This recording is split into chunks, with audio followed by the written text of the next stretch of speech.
Welcome to another edition of Coinomi Connect AMA. Join our host and the UTXO team as we dive into everything crypto.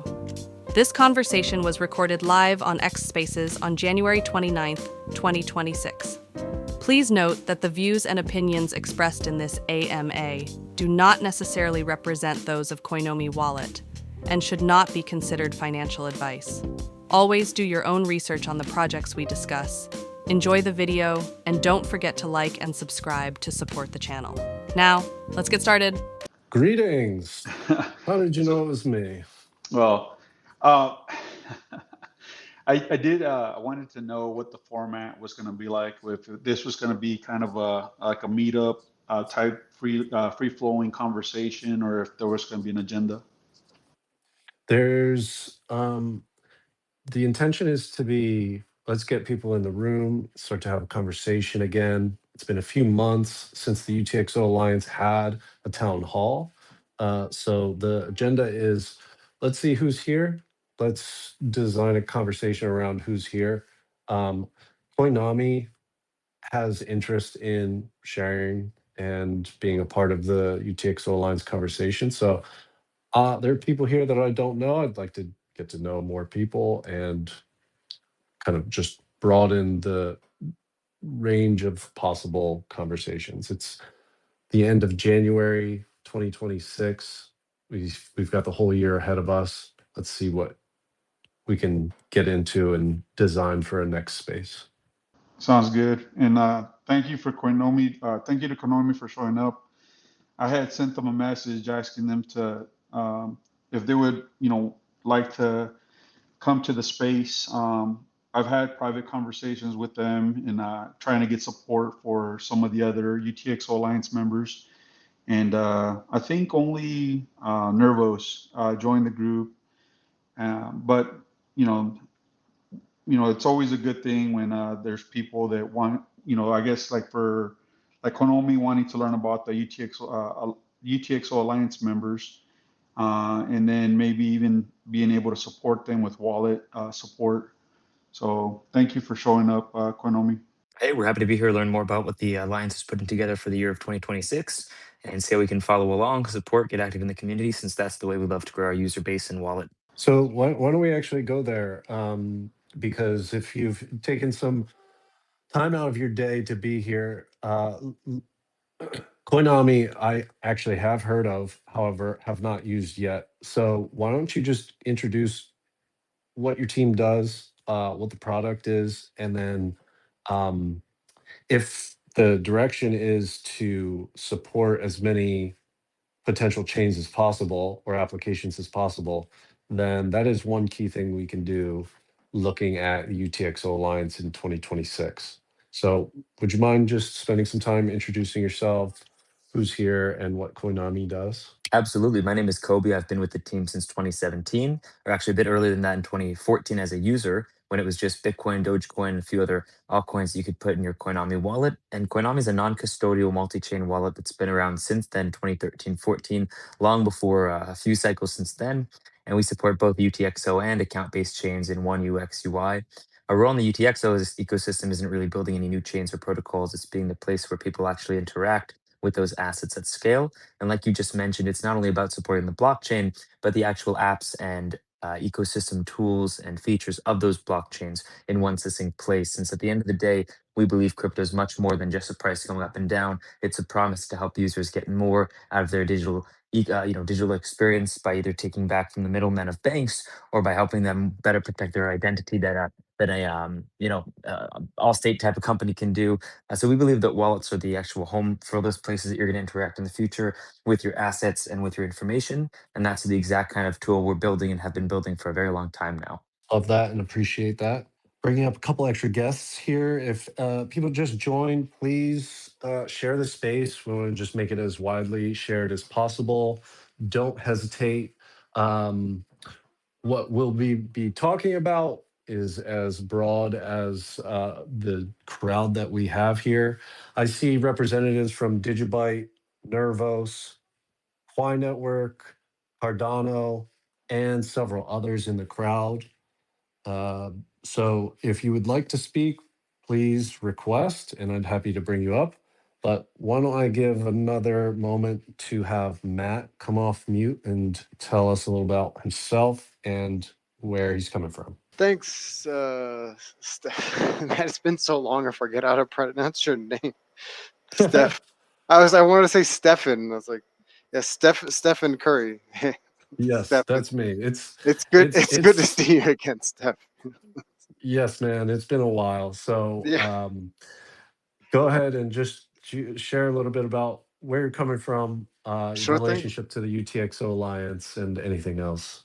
Yeah, so I lead the Nervos Foundation. We were one of the original, I guess, the pioneers of the UTXO Alliance, along with Cardano, and I'm sure Topple, and there were a couple other folks around at that time. And yeah, we're UTXO blockchain, been building since 2018, and yeah, huge proponents of the UTXO model. I think we take a unique approach that I haven't seen with anyone else. I think with Ergo or Cardano, or pick a UTXO model chain, there's kind of like a framework that you're operating within, whereas on CKB with Nervos, it's just completely open ended. It's just basically a virtual machine that's there, and if your script executes successfully, then your state transition works. So that presents some challenges. I think with any UTXO model chain, the developer community is challenging, and especially working at such a low level of abstraction. For us,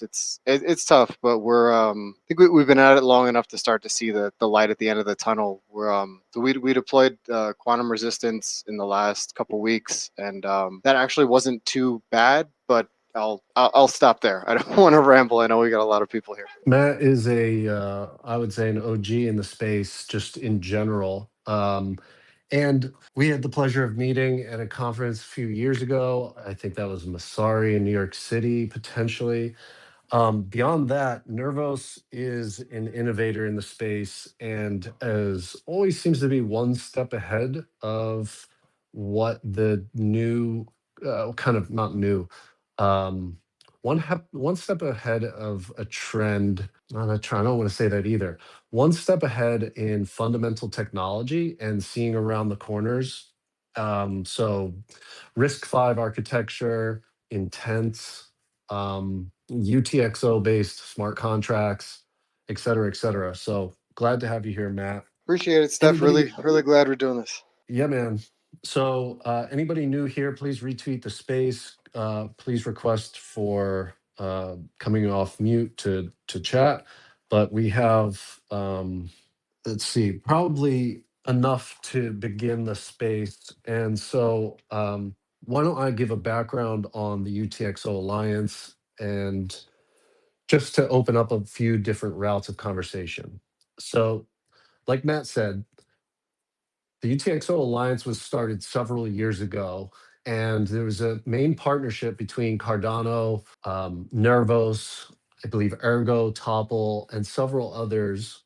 And Wolfram Blockchain Labs, from where I come, uh, joined as members fairly early and started to really operate within it. The UTXO Alliance is a way for bringing together a network of layer one blockchains and applications building on the UTXO model. And we're looking to standardize UTXO based technology. We're looking to create interoperability between UTXO based blockchains. Obviously, think of Bitcoin as the OG UTXO chain and the capabilities that it lacks. You could see enormous DeFi flows. You could see enormous smart contract opportunity with the right interoperability. And then basically niche exploration of all things that are capable of being done on a deterministic, directed acyclic graph of the UTXO ledger model, where we can do things that account-based models simply cannot. So the UTXO Alliance is attempting to bring together leaders in the space, create joint projects on the technical side, create joint education, and to expand our network. So if you are building or within the UTXO ledger model, we'd love to have you join the UTXO Alliance. Um, Let's see.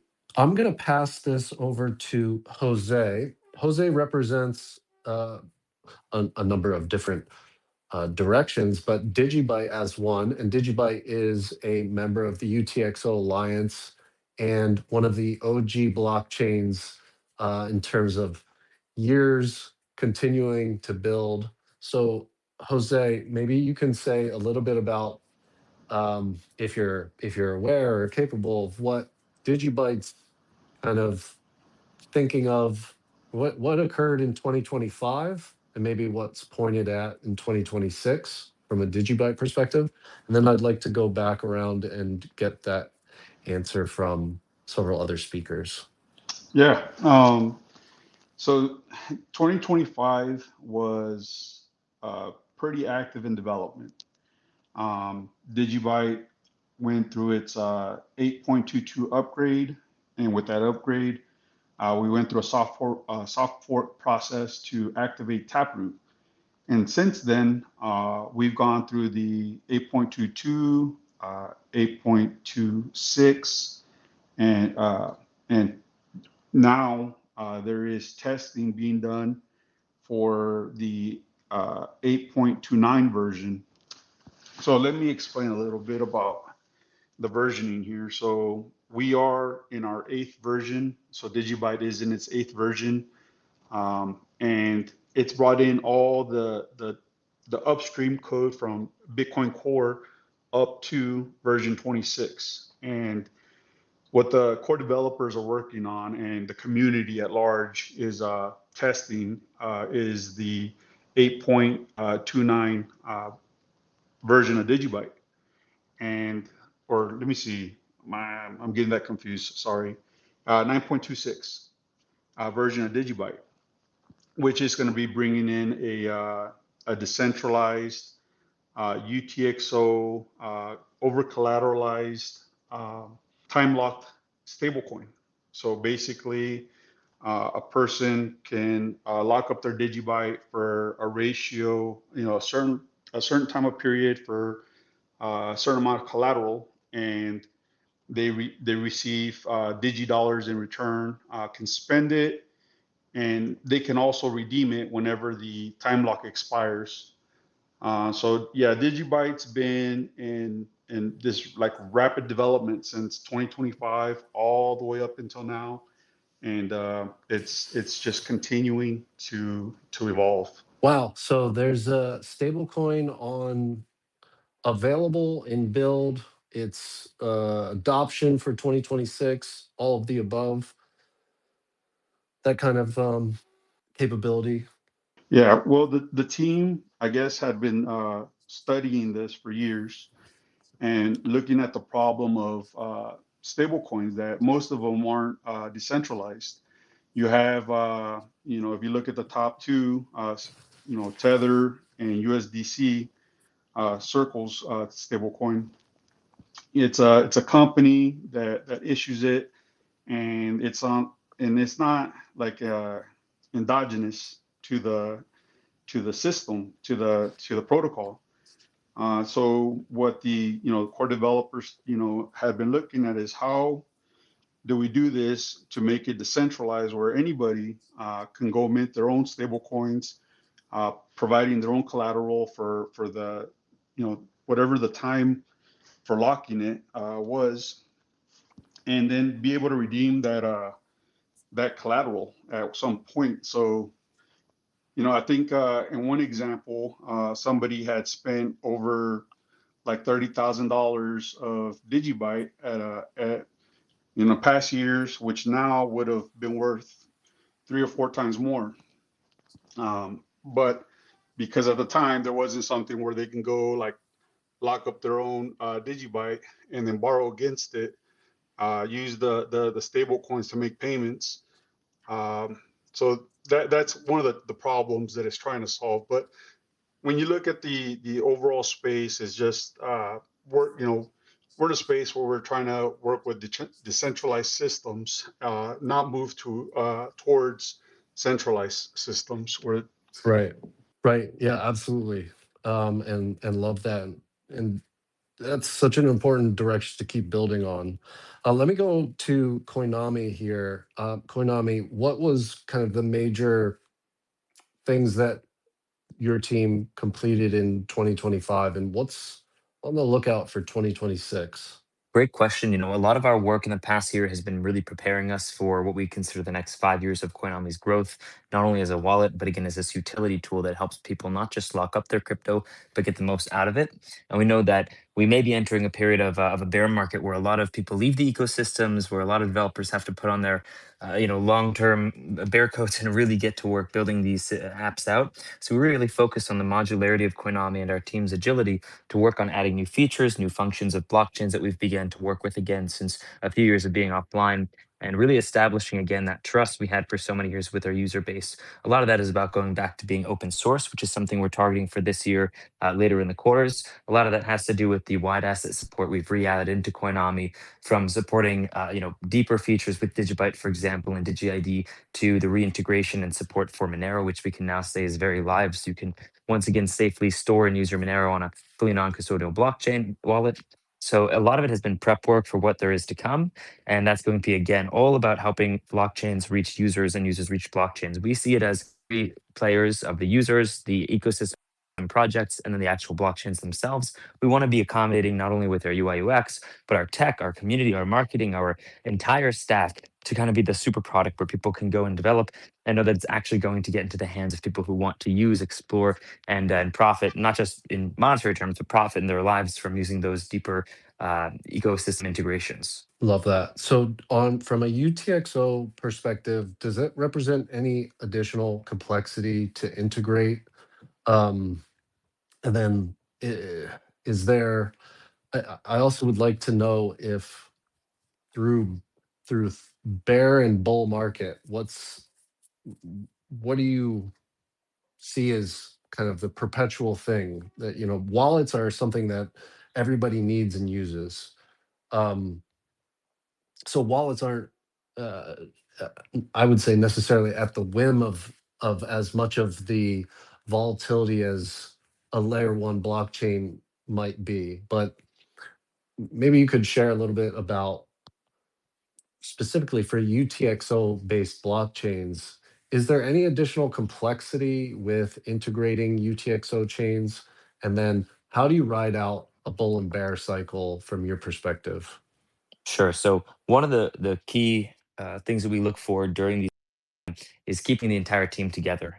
Regardless of the financial situation of the overall crypto market, we always want to have a team that we can both support right now and at the end of the quarter doing payroll, and also for the next few years. So thankfully, with the amazing community we have and the business that we've been running for so long, we're able to secure and know that everyone on the team is going to be able to put money in their pocket and bring food to the table while still being able to develop the next set of things that coming into the wallet.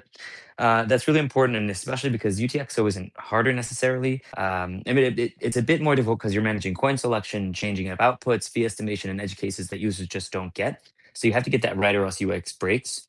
So account-based models are easier to reason for. I mean, for developers, since there's just a single balance and global status. But UTXO is easier in the long-term matter, in that ownership is explicit, transactions are more predictable, parallelism is better, and auditing is simpler. So once abstraction methods are solid, users make fewer mistakes in the wallet, and there are trade-offs that while accounts are easier to build fast, UTXO is harder to build right. As a wallet that's been around for so long, we've learned that the harder parts are usually worth building because again, we're talking to people in this space who've been building for so long and been adding really useful features and again, kind of the cutting edge features into crypto ecosystems that will only build on that more and more over the next few years. So supporting those is really important. And again, keeping the team together is the first step for all of that. And how do you keep a team together?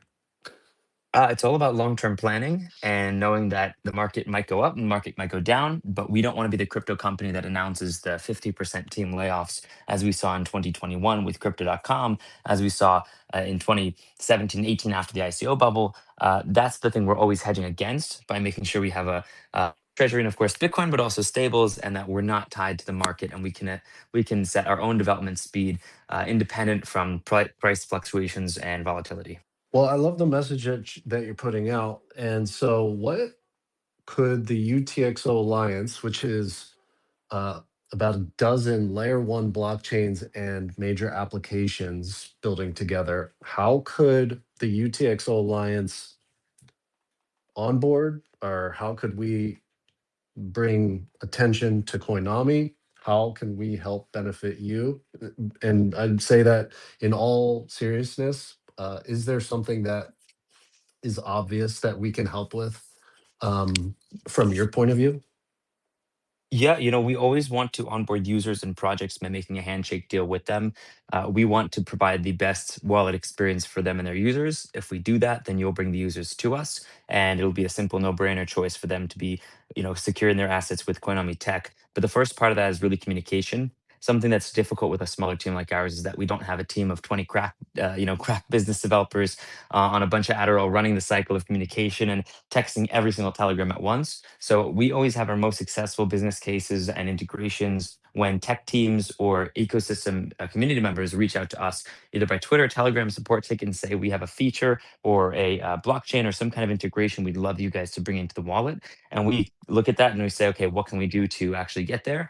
What could we ask for in terms of tech from your side or communication and docs that'll make that integration easier, better, more quick to get an app? And then we roll from there. So if you guys get in touch with us and tell us exactly what you're looking for and what your users need, that helps us stay ahead of the trends. That helps you get a better product at the end of the day. And it's what's made Coinomi really successful in onboarding 5,000, 10,000, 20,000 users at once when we have a feature that really sets us apart from other wallets because people came to us and said, this is exactly what our users are looking for. I see that I'm on Coinomi and swap crypto. So you can swap Ergo and Nervos and Digibyte together. And we have representatives, major representatives from each of those chains here. So I would encourage if those leaders from those ecosystems have not, how could we point attention and resources towards adopting Coinomi?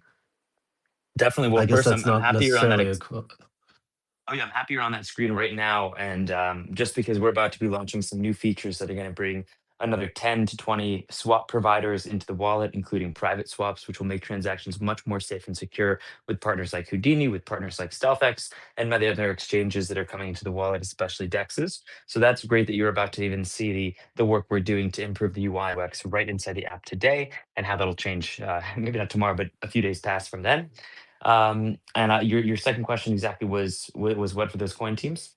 well, so let me just ask this question directly from Ergo, who's in the chat here. I invited Ergo up on stage, but they put a question saying, how do you get a new L1 onto Coinomi?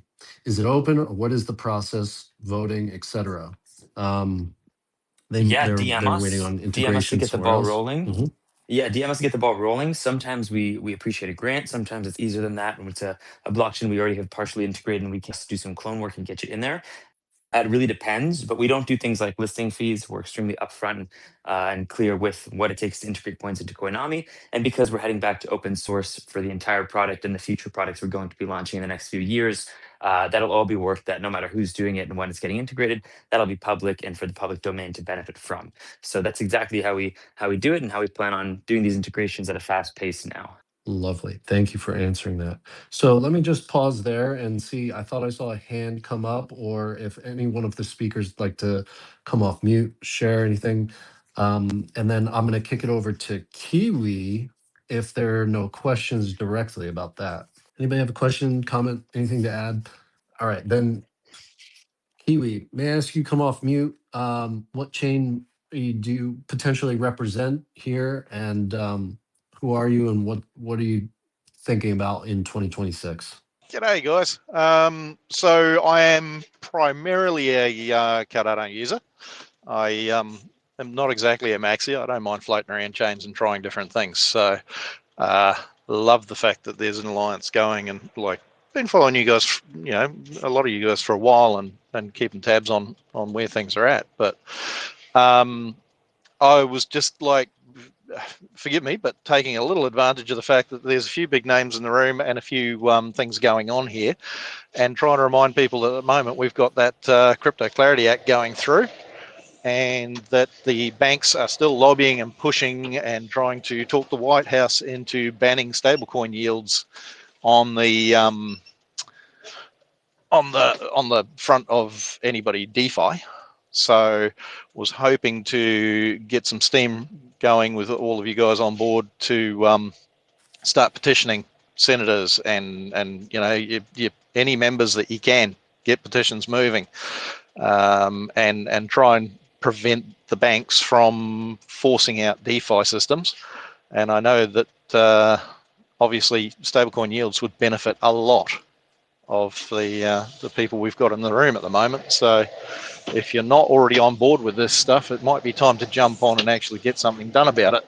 You've got until probably early February before the White House starts the second round of discussions on this. And if there aren't enough people on board on the crypto side, we lose. Simple as that. Wow. Yes. Really resonating with that message. So thank you for pointing that out. That is something worth talking about here. We do, let's see, from an individual point of view, one of the easiest routes is Stand with Crypto, though that is directly through, I believe, Coinbase and Coinbase's Super PAC. Kiwi, what's in individuals? Potentially next step there, is it to directly message or reach out to one's representative? And then from more of a, let's say, from a Cardano point of view, how would you how would you suggest key leaders of Cardano or key leaders of Ergo, Nervos, Digibyte potentially to uh, make a wider statement, or how can one most directly influence at a larger scale? How would you think about that? At the moment, getting on board with Brian Armstrong's movement with this would probably be the best way for the larger names to actually get involved, and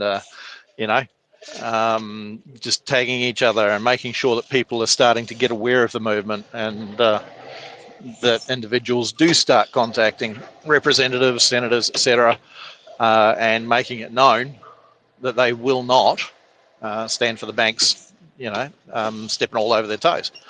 So obviously there's going to be a few ways I don't know about. I'm in New Zealand. I think if anyone's got better suggestions for getting on board and jumping up and down and making a public scene about it, please make it known, because we need to really, start swinging some legs at these guys, because my God, if they manage to ban stablecoin yields, it's going to be a crying shame for DeFi for years to come, and it's a standing foot for them to then start broadening out restrictions and bans.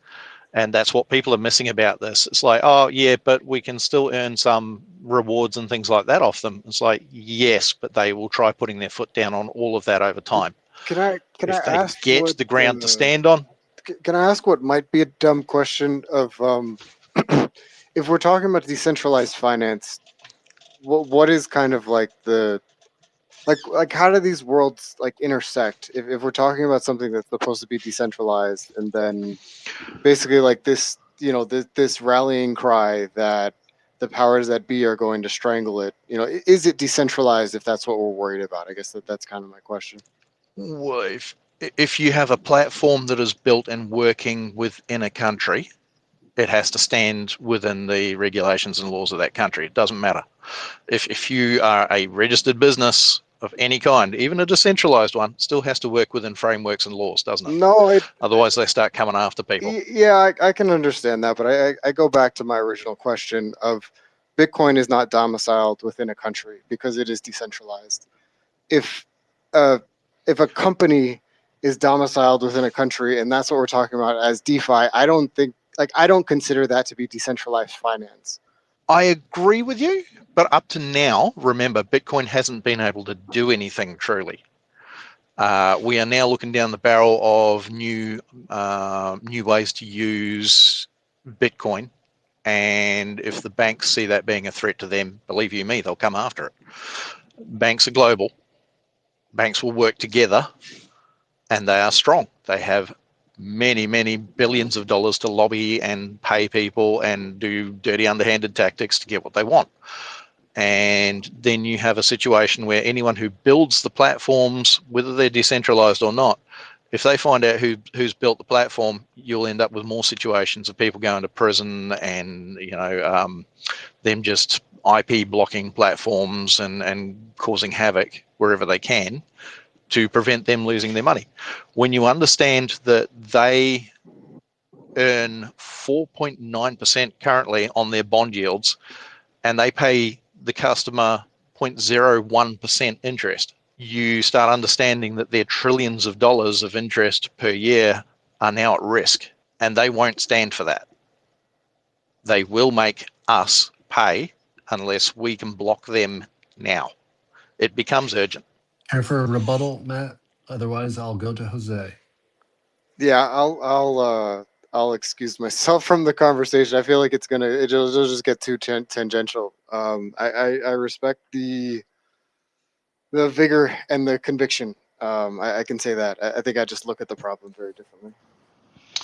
So I think the thing I'd like to offer, and it always goes back to like awareness and education and understanding what some of these bills and legislature mean and what they're doing.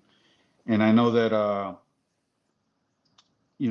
think it was last year, the Genius Act was defining the difference between payment stablecoins and endogenous stablecoins. And basically, the differentiation was that, they had to be centrally issued, and there had to be a company behind it, and a certain amount of reserve, provable reserve, and certain type of reserve. With the endogenous, being a little bit different, and I guess this from the Genius Act that we're going to give it another year to study. And so I think when I'm listening to Kiwi and to Matt talk, and I don't think. I think understanding okay, there is going to be a large majority of people who are going to want to use stable coins, but within these regulations, which we can look at it. Okay, when you understand a payment stable coin is going to be a centralized payment rail. It's not going to be like what we talk about as decentralized, like Bitcoin, the example that you gave. And that there's still more research being done on endogenous stable coins. And, who knows what regulations might come with that. But I think what Matt's saying is like, well, it was never meant to be a tool of the bank. It's something that, we could use alternative of the banks, and we don't need to ask permission. So I think I understand both points of view. And the only thing I can see there is that when we're talking, about these things, that we kind of understand the differences between them, and that the people that are listening also kind of get something out of it, like, oh, okay, what was, the difference, right? If they're, protocols that are offering yield for stable coins, and in certain places it's going to be banned. Well, what are the options? What are the alternatives? Good point. Anyone care to respond there? Otherwise, I would throw in something. Matt, Kiwi. I think So, go ahead, Matt. the on the subject of options, I think, like Maker and Dai, on Ethereum, that was a great example of collateralized stablecoin. And there's been Rye and High since. I think that experiments like that are the right direction. I don't think they're necessarily, the end state, which is why we don't really hear about those. We hear about USDC. But I do think that we've got a decade of innovation to get us to that point. But I believe the answer is found in innovation and not regulation. I think that's just kind of been the lesson of Bitcoin. That what Kiwi said around kind of like these incumbents throwing an arsenal at something. Somebody could have said that about Bitcoin in 2013, and we all see how this turned out, and people have strong opinions about how Bitcoin turned out, but it certainly got to kind of fulfill its own destiny before it kind of got curtailed into what the incumbents wanted it to be. And I think with true DeFi, it'll be something similar. Well said. Two things of note here. One is don't forget that Ergo offers a bridge that is interoperable today between Ergo, Cardano, Bitcoin, Ethereum, Dogecoin, and many other UTXO chains. So that's one thing I wanted to point out. The other thing is on innovative stable coins or innovative new technologies. So I'm saying this as a interested technologist in one of our UTXO Alliance members, Quai Network, which creates a alternative to stablecoins that I think it would be remiss to not at least mention when we're talking about alternatives to stablecoins or fiat-based stablecoins. And just by show of hands, is anyone here familiar with Quai Network and with how do I say it? The flat coin that Quai Network produces called Chi. Yes. One. Okay. Any other hands in the space? Yes. Okay, great. I'll the long story short of that is it's a proof of work blockchain that takes the hash rate and emits a token proportional to the hash rate. And that's about as simple as it is. To hold it constant to the energy cost that goes into the production of each token is the hard part. But that's done between a controller between Quai and Chi. And it's just important to note that while it's a new experiment, that there are alternatives to simply fiat-based stablecoins. Because in a larger crypto philosophical vision that Bitcoin pioneered, that many blockchains are exploring the possibility space of what Bitcoin demonstrated as possible, um, we should be able to create our own stable coin outside of the need for fiat. So stable to what? Stable to energy or stable to the electricity price going into the production of the security of a blockchain. That's I tried to make a summary of what Quai Network is doing with its Chi token and wanted to just throw that into the conversation here because they are a UTXO Alliance member. Any thoughts there from anyone? I'd be curious how it's Yeah. going. Go ahead. No, I was going to say I have heard of it. I didn't understand how it works, but there is another company I know of called Cogito, and they are working on what they call tracer coins using baskets of assets that are far more stable and aiming towards having perhaps a 5% rising value per annum. Can you spell Things Cogito? like energy baskets and sorry. Can you spell? Yeah, COGITO. Go ahead. That's all right. They've been working on it for a while. They've had some issues with getting the basket stable because obviously with what's going on with the world economy at the moment, even energy costs and so on have been a bit more unstable than usual. So there's issues getting things the way they need and want them. But they're certainly making an effort to build something that is an alternate version of a stable coin that has a much different backing. So That's great to hear. I think, yeah, I think the ironic thing about the stablecoin is that this year the U.S. dollar purchasing power has been anything but stable. Whether you want to measure that in euros or pounds or gold or copper or I pick anything but gasoline, I suppose. And I think it really does kind of bring full circle what we're trying to do, and that's to sustain some level of purchasing power for someone at some point. And I don't know. Are there any Ergo guys here? I feel like they've in the past they've had good opinions about these things. Yeah, I Stability consider it to be. Nexus.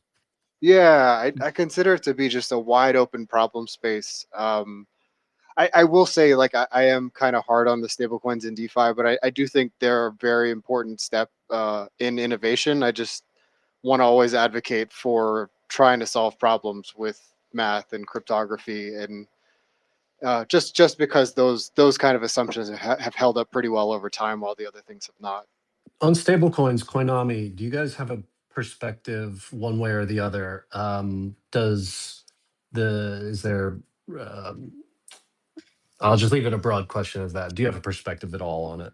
I mean, our perspective is to support everything that we can and make sure that we're supporting anything experimental or new to the game, that we're doing our best to educate our users about it in a way that gives them, again, maximum mobility as to what they want to do with those resources and stables. But we're also keeping them well aware and educated in the over 30 languages we support and hundreds of currency pairs that we enable inside the app. So that's our main goal. We have been intimately involved with launches of, for example, Paxos back in the day, early blockchain natives on Earth stables on, from Pivex in the back in the day, and then there were a few more that I'm trying to get the name of. But we've been really involved with those since their inception. So we want to keep supporting as many as we can and stay ahead of the curve with new assets coming to the table that help people lock up their funds in a better and more secure, stable way. Thank you. Okay, so Cogito is built on Cardano, I believe. Kiwi, can you confirm? Can anyone give me a thumbs up if they can hear me? We got you. Okay, I can hear you. So Kiwi did not respond, and that's okay. I think Cogito is built on Cardano. So thank you for that, Koinami. Let's see.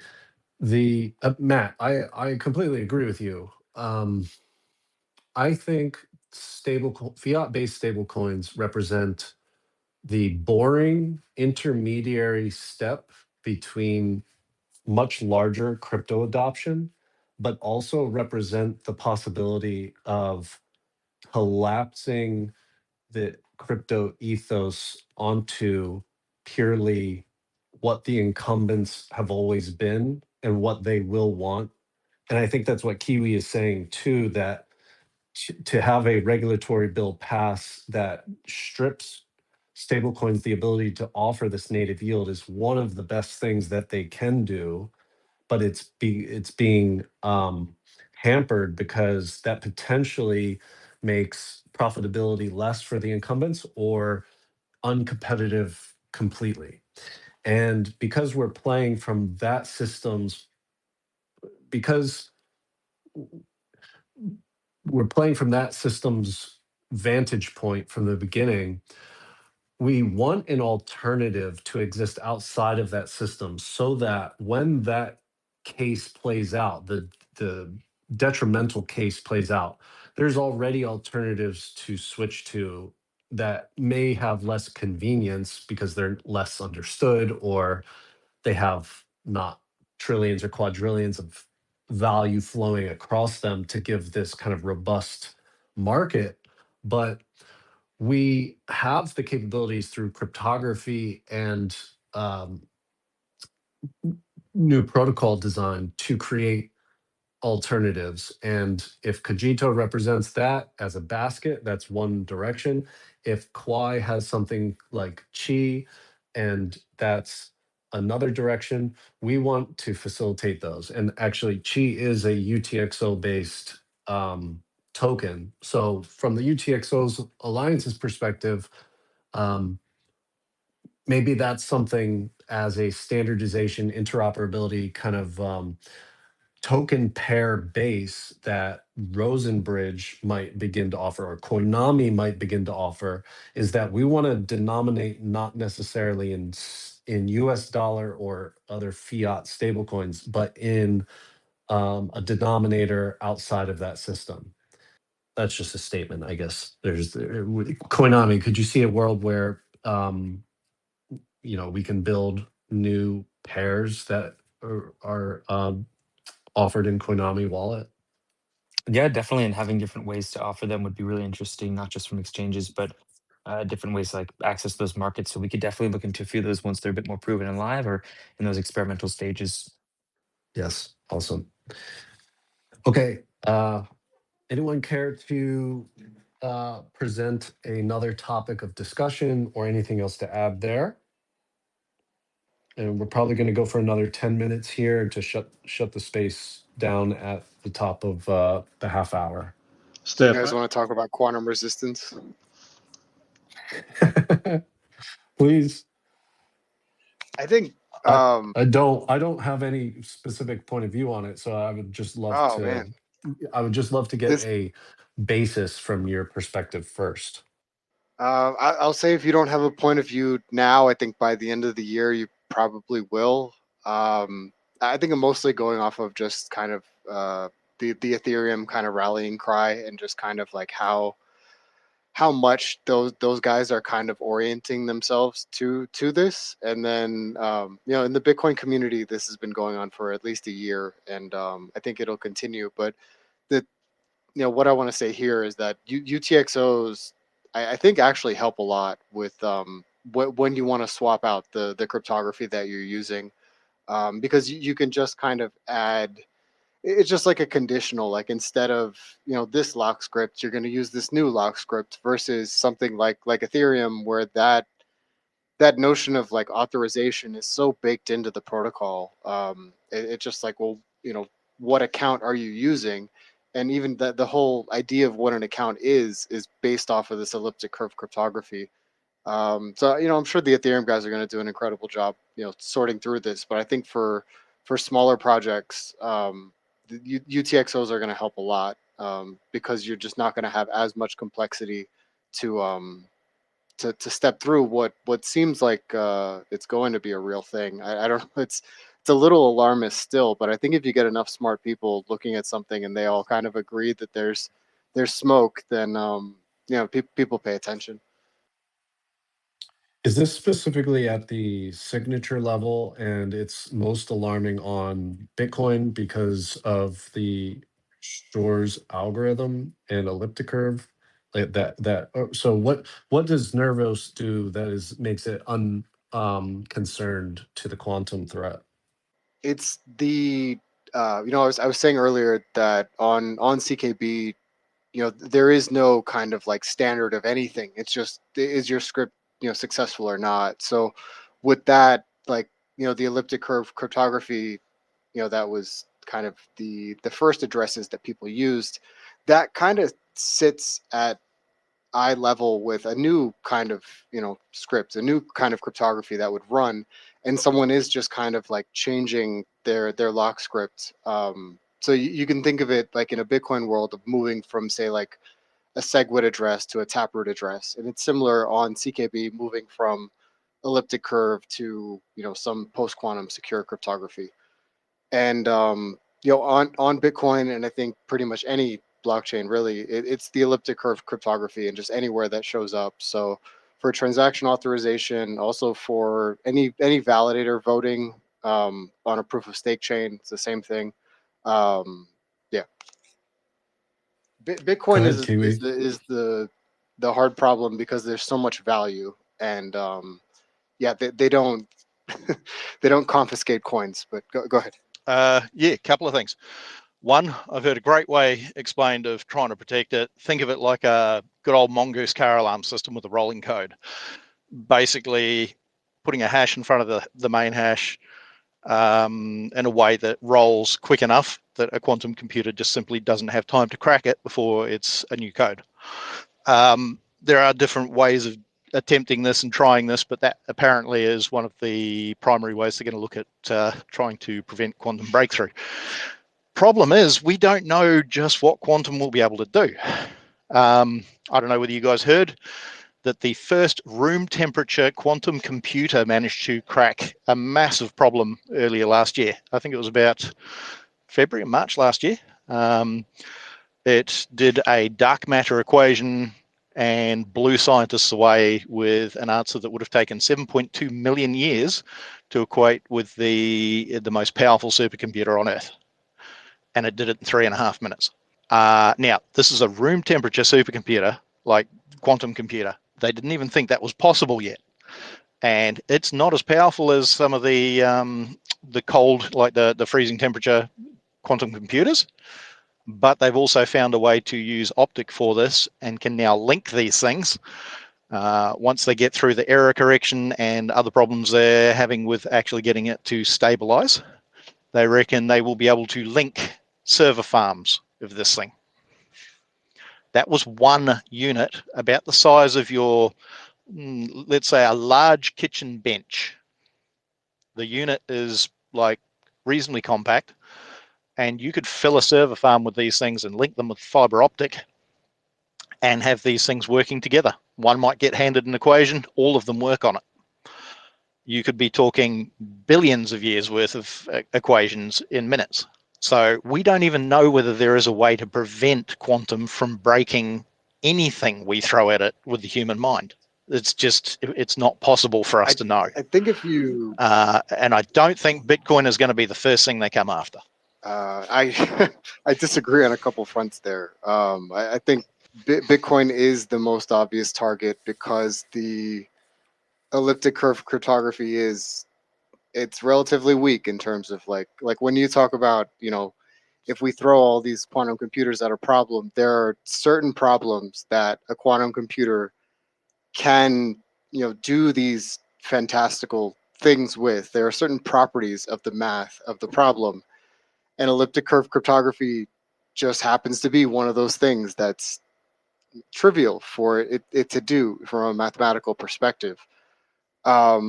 We can reason about the trapdoor property. Like if you have all information in front of you to solve a problem, a quantum computer can solve that very well or very easily. But if you can move past information, say if you hash something, then you hash it again, there's a lot of information that kind of falls through this trapdoor that is not available to a quantum computer, because a quantum computer in the quantum realm just operates like time doesn't exist. Everything is just this moment. But with thermodynamics, once you have a step forward, that information's lost. So I think we can reason about what quantum computers can do well and what they can't to a pretty significant degree now. I mean, maybe that changes in 20 or 50 years, but I don't know. I think I don't want to talk my own book here, but I think it's very important that blockchains are able to evolve their cryptography in a seamless way, and it's something people are trying to figure out now. And I know Vitalik is probably the, I think, foremost thinker outside of kind of our camp in terms of thinking in this way. Yeah, I agree with you. There's definite strengths and weaknesses for them. The information feed to a quantum computer being the main problem, yes. With the advent of the new AI systems, I'm not so sure that's going to be a huge problem, because as it requests information, it's going to be fed to it almost instantaneously now, unless that information does not exist. Well, this actually, I just got one speaker to potentially have an opinion on this. I'm not sure though. Aorito, you have something you want to add to the conversation? Just briefly introduce yourself. Sure. Yeah. So I generally spend my time on Cardano, which is a UTXO blockchain. And so going back to the stablecoin topic, I wanted to mention JED, which the downfalls of JED are that it's not very that's a DJED. If anyone wants to Google it, I'm going to try to be really quick here. So the problem is it's not real capital efficient. So there were issues with that. But in terms of a fully decentralized stablecoin, I imagine, and also on Ergo, you mentioned Ergo earlier. That would be like the SIG USD, same principle there, where there's a reserve coin and then the stable coin. And then on this topic of quantum resistance, I'm not super educated on all of this, but I do know that homomorphic encryption using lattices creates a problem that makes it very hard for quantum to solve. So you can look up lattices and homomorphic encryption, and you can kind of learn a little bit more about how that works. One blockchain that's using that currently, or trying to implement that currently, is Midnight. So you can Midnight. kind of look into how they're using it. Now, I don't think that they're one of the UTXO bros, but they do use Cardano currently as their validators. They're an L2 on Cardano. So you can look up how Midnight is using homomorphic encryption with lattices to make them more quantum resistant. Oh, thank you. Thanks for pointing all that out. Midnight, of course, can be one of the UTXO bros in the near future. We are actually, yeah, I think they can. But if you'd be willing to introduce anybody there, be happy to take that meeting. Let's see. I think, well, we began an hour ago. We covered a little bit from around the UTXO Alliance ecosystem. At the expense of overspending our time here, I wanted to just mention that we're going to do this once per month, and that while this was a pretty free-flowing conversation, just to get back into the swing of things, next month's conversation is going to be about specifics. And what that means is I would ask for when you return to this meeting 1 month from now that we talk about one specific topic that will be defined in the UTXO Alliance Discord. And that can cover any one of the topics we already did. But I would like that to come with one ask, which is if you're aware of a project or protocol within your ecosystem covering that theme, then you come prepared to speak about that. We want to talk about standardization. We want to talk about interoperability. We want to talk about the technology that's making these things capable. So please enter the UTXO Alliance Discord so we can continue this conversation asynchronously. And when that theme is announced, it will be listed in the Twitter space, the X space headline. It will be shared within the UTXO Alliance Discord. And I'd ask for people to prepare a conversation where they can talk specifically about a project. For now, I really appreciate our speakers coming up to chat, speakers from around the UTXO Alliance ecosystem, and for everybody else in the audience. Does anybody care to say anything else before we wrap up here? I have one announcement I want to make. Over the last few weeks, I've been working on submitting article stubs to Grokpedia, and for most of us here on the X platform, should kind of be aware of the Grokpedia being the competitor to Wikipedia, and it claims to solve a lot of the problems that Wikipedia currently has. And I think I've seen something today that it has surpassed Wikipedia searches on Google. Well, today I went to go see which articles have gone live, and I had messaged Steph, and I shared with him that I had submitted an article suggestion for the UTXO Alliance, and that article stub is now a live article, which is linked back to a lot of every one of the projects that's within the UTXO Alliance. And real quick, just to talk about the process. When you submit a suggestion for an article, you have to give some of the links. So I gave the website link and the handbook link and some of the other stuff, and it pulls from that. It creates the article, but I can say now that we have a footprint on Grokpedia. So anybody that's out there researching that either used to use Wikipedia or now uses Grokpedia, that we're on there, and that includes all of the members. I went and verified that all the articles for each member was live, and they are. What you will find though is that there might be some inconsistencies, maybe an error in the information, and anybody can go in there, highlight the inconsistent or the error, and then just make the suggestion. And then if you have a link to the right information, that you add that in there and it'll correct it. So UTXO Alliance Grokkopedia articles live. If anybody visits it and you click on all the embedded links, I know that as of this morning, there was one that was, I clicked on it and it said article empty, something that I can go back and just point out and Grok will fix it.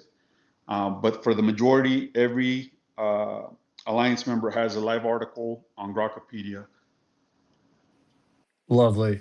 Thank you, Jose. That's amazing. Grokkopedia potentially represents a long-lasting Encyclopedia Galactica in perpetuity. So the UTXO Alliance being represented there is phenomenal. And thank you for your effort there. Everyone, check out Grokkopedia UTXO Alliance and please make any changes or updates that you see fit. And with that community service from Jose, let's wrap up January 2026 UTXO Alliance meeting. Thank you all for being here and catch you up next time.